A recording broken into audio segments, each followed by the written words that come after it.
નમસ્કાર, જીટીપીએલ અંજલિ cable network પર આપ નિહાળી રહ્યા છો જામનગર એટ 9 ન્યૂઝ. જામનગર અને જિલ્લાભરમાં બનેલી ઘટનાઓ સમાચારના રૂપમાં. સમાચારો શરૂ કરતા પહેલા જોઈ લઈએ આજના મુખ્ય સમાચારો.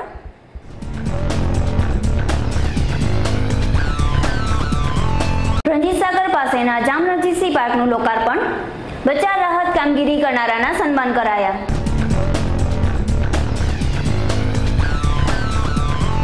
અવસાકાંડનું પગેરું રાજસ્થાન તરફ, મુખ્ય સૂત્રધારને લઈ એસીબીની અજમેરમાં તપાસ.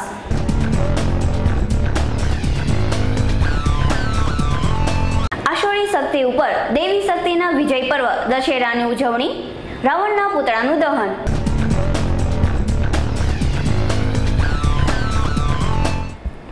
વિગતવાર સમાચારો શરૂ કરતા પહેલા જોઈ લઈએ પોલીસ ચોપડે નોંધાયેલી ઘટનાઓ પોલીસ પોથીમાં.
સમાચારો વિગતવાર. જામનગરમાં પ્રદર્શન ગ્રાઉન્ડમાં દશેરાના દિવસે રાવણ દહનનો કાર્યક્રમ યોજવામાં આવ્યો હતો. સિંધી સમાજ દ્વારા યોજાયેલા આ કાર્યક્રમ પહેલા નાનકપુરીથી શોભાયાત્રા પણ નીકળી હતી. આકર્ષક ફ્લોટ સાથેની આ ભવ્ય શોભાયાત્રાનું ઠેર ઠેર સંતો આગેવાનો દ્વારા સન્માન કરવામાં આવ્યું હતું. બાદમાં પ્રદર્શન ગ્રાઉન્ડમાં રાવણના પૂરા કદના પૂતળાનું દહન કરવામાં આવ્યું હતું. આ કાર્યક્રમમાં સંસદ સભ્ય વિક્રમભાઈ, રાજ્યમંત્રી વસુબેન, શહેર ભાજપ પ્રમુખ હસમુખભાઈ, મેયર દિનેશભાઈ, ધારાસભ્ય હકુભા સહિતના પ્રજાપ્રતિનિધિઓ તેમજ આગેવાનો ઉપસ્થિત રહ્યા હતા. આ કાર્યક્રમમાં આષોઢી શક્તિ ઉપર વિજયના વિજયાદશમીના પર્વની ઉજવણીના ભાગરૂપે રાવણ ઉપરાંત કુંભકર્ણ અને મેઘનાદના પૂતળાના દહનનો કાર્યક્રમ યોજાયો હતો. જામનગર જિલ્લા રાજપૂત સમાજ દ્વારા વિજયાદશમીના દિવસે શસ્ત્ર પૂજન યોજાયું હતું. જામનગરમાં રાજપૂત સમાજના ક્રિકેટ બંગલા પાસેના છાત્રાલયમાં રાજપૂત સમાજના પ્રમુખ ભીખુભા વાઢેર સહિતના ક્ષત્રિય આગેવાનોએ આ પૂજન કર્યું હતું. તેવી જ રીતે જામનગરમાં લોહાણા જ્ઞાતિમાં પણ શસ્ત્ર પૂજન યોજાયું હતું, જેમાં લોહાણા સમાજના હોદ્દેદારો સભ્યોએ શસ્ત્ર પૂજન કર્યું હતું તેમજ વિજય દિવસની ઉજવણી કરવામાં આવી હતી. જામનગરમાં પટેલ પાર્કમાં આવેલા સાંઈબાબા મંદિરે નિર્વાણ મહોત્સવ ઉજવવામાં આવ્યો હતો, જે અંતર્ગત રવિવારે સવારથી જ વિવિધ કાર્યક્રમ યોજાયા હતા, જેમાં વિશેષ પૂજા, જળાભિષેક, ધ્વજારોહણ, મહાઆરતી, શોભાયાત્રા, સત્યનારાયણ કથા, મહાપ્રસાદ, સંતવાણી સહિતના કાર્યક્રમો યોજાયા હતા. જે માટે હરીશભાઈ, પ્રીતિબેન તેમજ પૂજારી ઉપરાંત ટ્રસ્ટીઓ અને સેવાભાવીઓએ જહેમત ઉઠાવી હતી અને દાતાઓનો નોંધપાત્ર સહયોગ મળ્યો હતો. તેમજ દર્શન અને પ્રસાદ માટે ભાવિકોનો મોટી સંખ્યામાં ધસારો રહ્યો હતો. જામનગરમાં રણજીતસાગર ડેમ પાસે ₹6.90 ખર્ચે બનાવવામાં આવેલ જામરણજીતસિંહ પાર્કનું લોકાર્પણ રાજ્યમંત્રી વસુબેનના હસ્તે રવિવારે દશેરાના દિવસે કરવામાં આવ્યું હતું. આ તકે મેયર દિનેશભાઈ પટેલ સહિતના પદાધિકારીઓ અને કમિશનર અનુપમ સહિતના અધિકારીઓ અને આમંત્રિતો ઉપસ્થિત રહ્યા હતા। જામનગરમાં ગત માસમાં આવેલા ભારે વરસાદના પગલે ઠેર ઠેર પૂર જેવી સ્થિતિ થઈ હતી, ત્યારે સારી રીતે બચાવ રાહત કામગીરી કરી અને નિષ્ઠાપૂર્વક ફરજ બજાવનારા ફાયર બ્રિગેડ અને એસએસબીના જવાનોનું સન્માન પણ આ કાર્યક્રમ વખતે કરવામાં આવ્યું હતું। આ કાર્યક્રમોના પ્રારંભમાં ગણેશ સ્તુતિ, ગરબા વિશેનો ગરબો એ બંને કૃતિઓએ ઉપસ્થિત સૌને જકડી રાખ્યા હતા। બીજી તરફ રણજીત સાગર પાર્ક તૈયાર કરવામાં કુલ બજેટ અંગે મેયર, રાજ્યમંત્રી અને ઉદ્ઘોષક એમ ત્રણેયે અલગ અલગ આંકડાઓ દર્શાવ્યા હતા। મિત્રો, આપના માધ્યમથી એક તો સૌ લોકોને હું વિજયાદશમીની શુભેચ્છા પાઠવું છું અને ખૂબ આનંદની લાગણી અનુભવું છું। આ જામનગર શહેર કોઈ દેશ વિદેશથી મહેમાનો આવે ત્યારે માત્ર સ્મશાને આપણી ઓળખ બની ગઈ હતી।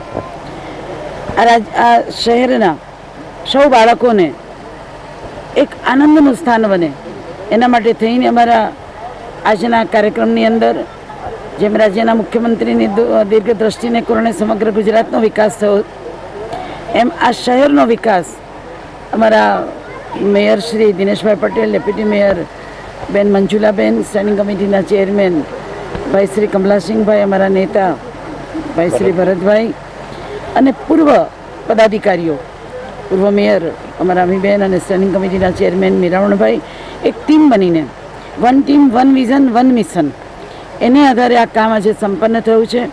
8 કરોડના ખર્ચે આજે આ કામ થયું છે। જામનગર શહેરને પાણી પૂરું પાડતું એવું રણજીત સાગર ડેમના સાનિધ્યમાં જામ રણજીત પાર્કનું આજે ઉદ્ઘાટન માનનીય મંત્રી શ્રી બેન વસુબેન ત્રિવેદીના હસ્તે કરવામાં આવેલું છે। જામનગર શહેરના નગરજનોને વીકેન્ડ અને બાકીના સાંજના દિવસોમાં એક હરવા ફરવા માટેનું એક ઉત્તમ સ્થળ અહીં મહાનગરપાલિકાએ પૂરું પાડવામાં આવેલું છે। 4 કરોડ રૂપિયાની પ્રવાસન નિગમની ગ્રાન્ટ, 3.90 લાખની મુખ્યમંત્રીશ્રીની ગ્રાન્ટ, એમ કુલ 7 કરોડ ને 90 લાખ રૂપિયાના ખર્ચે આ જામ રણજીત સિટી પાર્કનું નિર્માણ થયેલું છે। જામનગરના ભાનુશાળી સમાજના કુળદેવી હિંગળાજ માતાજીના મંદિરે છેલ્લા નોરતે માતાજીના ગરબાનો વિશેષ કાર્યક્રમ યોજાયો હતો। આ પરંપરા છેલ્લા 95 વર્ષથી ચાલી રહી છે, જેમાં આ મંદિર પાસે યોજાતી ગરબીમાં સોનાનો ગરબો તેમજ ચાંદીની ઈંઢોણી મુકાય છે અને છેલ્લા દિવસે આ ગરબો અને ઈંઢોણી માતાજીના મંદિરમાં મૂકવા માથે ચડાવો બોલાય છે, જેમાં ગત રવિવારે છેલ્લા નોરતે તે ચડાવો ₹77,000 બોલાયો હતો। આ ચડાવાનો ઉપયોગ મંદિરના કાર્ય માટે કરવામાં આવે છે તથા ઉલ્લેખનીય છે કે ગત વર્ષોમાં મેળવાયેલા નાણાંનો ઉપયોગ જડેશ્વર મહાદેવના મંદિરની જગ્યા તથા બાંધકામમાં ઉપયોગમાં લેવાયા હતા। આ સમગ્ર આયોજન હિંગળાજ ગરબી મંડળના ચમનભાઈ કનખરા, પ્રવીણભાઈ કનખરા, રમેશભાઈ કટારમલ તેમજ ધર્મેન્દ્રભાઈ કટારમલ એટલે કે છોટુભાઈ દ્વારા કરવામાં આવ્યું હતું। જામનગરના એક કોન્ટ્રાક્ટરના 2 પુત્રોના અપહરણની ફરિયાદ બાદ નાટકીય રીતે બંને બાળકો રેલવે સ્ટેશનથી મળી આવ્યા છે। ન્યૂ આરામ કોલોનીમાં રહેતા કમલેશ ફુલેના 2 પુત્રો શિવમ અને શુભમ, જેઓ ધોરણ 9 અને 7માં અભ્યાસ કરે છે, તે 2 દિવસ પહેલા સવારના સમયમાં ઘરમાં મળી ન આવતા તેમના પિતાએ અપહરણ અંગેની ફરિયાદ નોંધાવી હતી। દરમિયાન આ અંગેની તપાસમાં હાપા રેલવે સ્ટેશનથી આ બંને બાળકો મળી આવ્યા હતા। આ બંને ભાઈઓએ ગુમ થયાના પહેલા તેની માતા પાસેથી ખિસ્સા ખર્ચીના રૂપિયા પણ લીધા હતા અને સવારના સમયમાં કોઈ જાગી જાય તે પહેલા 2 થી 3 જોડી કપડાં લઈ પોતાની મેળે ઘર છોડીને જતા રહ્યાનું બહાર આવ્યું છે। જામનગરના એક બાઇક સવારને તેના નવા બાઇકની બોણી અકસ્માતથી થવા પામી છે। નવું બાઇક છોડાવીને વિશાલ માતંગ નામનો યુવાન મેલડી માતાજીના મંદિરેથી પરત ફરતો હતો, ત્યારે સાંઢિયા પુલ પાસે ઢાળમાં રિવર્સમાં આવેલા એક બેકાબુ ટ્રક નીચે આ બાઇક સવાર ફસાઈ ગયો હતો, જેની ઈજા થતાં હોસ્પિટલે ખસેડવામાં આવ્યો છે। મારું નામ ટીનુભાઈ પરમાર છે। અમે લોકો માતાજી મેલીમાં મંદિર ત્યાં દર્શન કરવા ગયા હતા અને પાછા ત્યાંથી રિટર્ન થતા હતા તો પાછળથી એક ટ્રક રિવર્સ આવતો હતો, સાંઢિયા પુલ પાસે ગોકુલ પાસેથી ટ્રક રિવર્સ આવતો હતો અને રિવર્સમાં આવીને અમને ઠોઈ ગઈ અને ડ્રાઈવર ભાગી ગયો અને આ ભાઈ બંડીભાઈ માતંગ એ ટ્રક નીચે ઘૂસી ગયા ટક્કર પાછળ ઠોકી અમે રિવર્સમાં આવી. શ્રી હનુમાન ભરોસે ગ્રુપના કાર્યકરો દ્વારા જામનગરની દરેક ગરબી મંડળની બાળાઓ માટે જમણવાર યોજાયો હતો. પવનચક્કી પાસે આવેલી વેજુમા હોલની વાડીમાં યોજાયેલા આ જમણવારમાં નગરની ગરબી મંડળની 5000થી પણ વધુ બાળાઓએ પ્રસાદી લીધી હતી. મારું નામ અમરીશ છે. અમે હનુમાન ભરોસે મિત્ર મંડળમાં છું. અમે છેલ્લા 5 વર્ષથી નાની નાની ગરબીઓની બાળાઓને જમાડી. ઇવન આ ગ્રુપમાં કોઈ જાતના પ્રમુખ છે નહીં. જે કોઈ પણ વિનામૂલ્યે આમાં જે કોઈ સેવા આપે એ પ્રમુખ. આ વર્ષે અમે 5000 જેટલી બાળાઓનો જમણવાર કરેલ છે. જામનગરની તમામ ગરબી મંડળની બાળાઓ માટે દત્ત મિત્ર મંડળ દ્વારા મહાપ્રસાદ યોજવામાં આવ્યો હતો.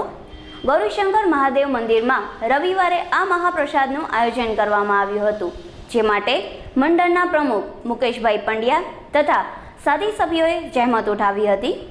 આ મહાપ્રસાદનો પ્રારંભ આસોટા નિવાસી હીરાલાઈના હસ્તે કરવામાં આવ્યો હતો. જામનગર શહેરમાં છેલ્લા ઘણા વર્ષોથી શ્રી દત્ત મિત્ર મંડળ નામની સંસ્થા અત્યારે ચાલુ છે અને છેલ્લા ઘણા વર્ષોથી એમ કે જામનગર શહેરની નાની નાની બાળાઓને અને ખાસ કરીને ગરબે ઘૂમતી બાળાઓ અને જામનગર શહેરની તમામ ગરબી મંડળની બાળાઓ માટે દર વર્ષે નવરાત્રિ દરમિયાન જ એક મહાપ્રસાદનું આયોજન કરવામાં આવે છે. જામનગરમાં મિક કોલોની તથા તળાવની પાળનો રસ્તો તૂટી ગયો હોય ગેરંટી પીરિયડમાં રિપેર કરાવવા માટે સ્ટેન્ડિંગ કમિટીએ તાકીદ કરી હતી. તે કામ અંતે શરૂ થયું છે. લાખો રૂપિયાના ખર્ચે બનાવવામાં આવેલા આ રોડને માત્ર 3-4 મહિના જ થયા છે. ત્યાં જ રોડ ઉપર તિરાડો, પોલાણ, નાના મોટા ઉખડી ગયેલા પડ જોવા મળતા હતા. માટે મ્યુનિસિપલ કમિશનરે આ રોડના કામ કરનાર કોન્ટ્રાક્ટરને નોટિસ ફટકારી હતી. માટે જેટલો રોડ ઉખડી ગયો છે તેટલો ભાગ તોડીને નવેસરથી કામ કરવામાં આવી રહ્યું છે. જામનગર@9 ન્યૂઝમાં હવે લઈશું એક વિરામ.